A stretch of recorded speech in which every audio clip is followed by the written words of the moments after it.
in a position that was closer than anybody else, just from by happenstance, that allowed me to look for some period of time at the president's head wound, probably 18 to 20 inches away from it. It came from a fence between the book depository and the railroad track. Dr. Perry, who was enlarging the wound in the neck to do the tracheostomy, told me that the small wound in the neck looked like an entrance wound.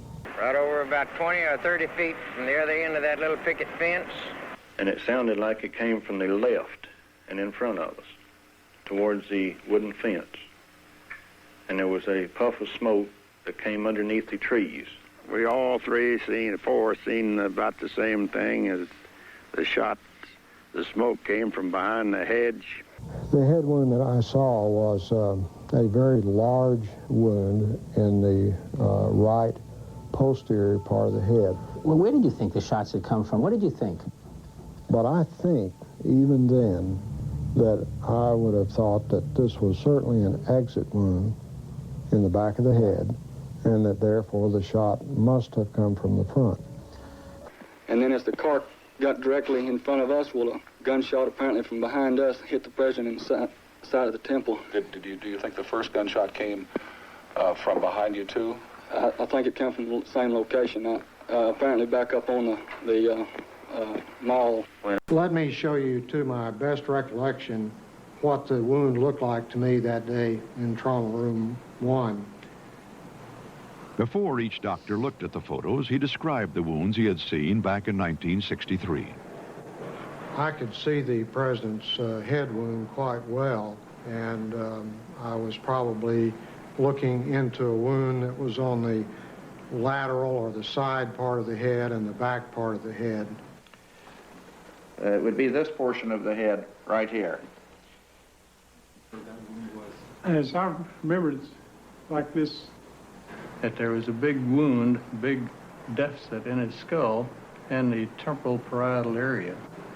And I viewed the autopsy pictures. They had the frontal part of the cerebrum here and the skull out. So when the picture was taken, you think they pulled the skin back up over this wound? That's the only thing I can postulate, because the back of his head was gone. This was a huge hole. It was on the right. It was 9 to 10 centimeters across, and you could look right into the brain. Crenshaw. Large hole is at the front of the head. See something else. This is just almost a personal a question. Are you pretty comfortable today with the notion that someone was firing at President Kennedy somewhere from the front? Yes. Are you equally comfortable, or are you not comfortable with the notion that there is forgery of some sort in the official documents of this? I feel there probably is. I certainly could not be held down to saying exactly how that is, or even approximately how it is, perhaps. But I feel that there has been some kind of attempt to cover up what was going on. Here's what the Warren Commission in their autopsy, they claim the autopsy showed. A small little wound in the back of the head. Yet on the Moorman photo, as we go in, take a closer look, I did many years ago.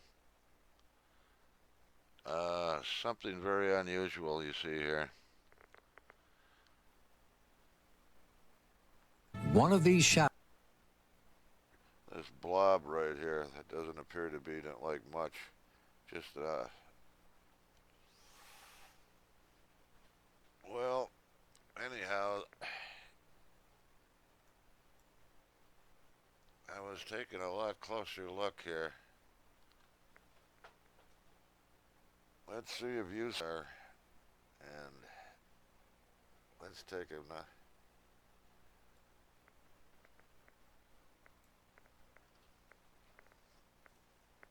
Here's some of the images I've extracted from that.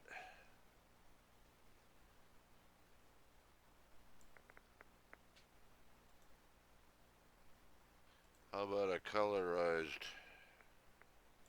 version? See what I saw.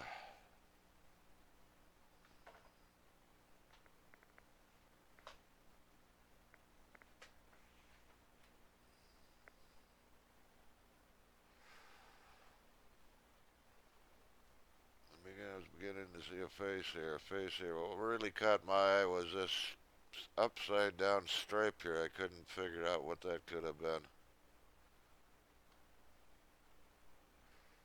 So I was looking a little closer.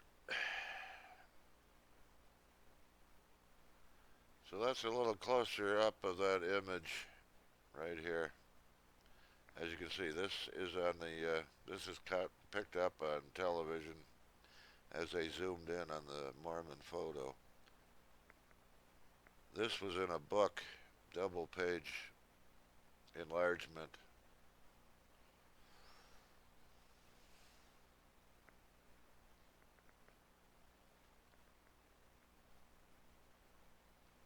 So you get the gist of it. I was looking there, and let's take him now.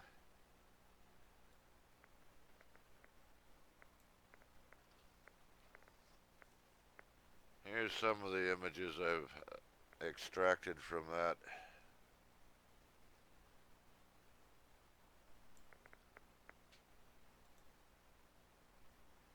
How about a colorized version?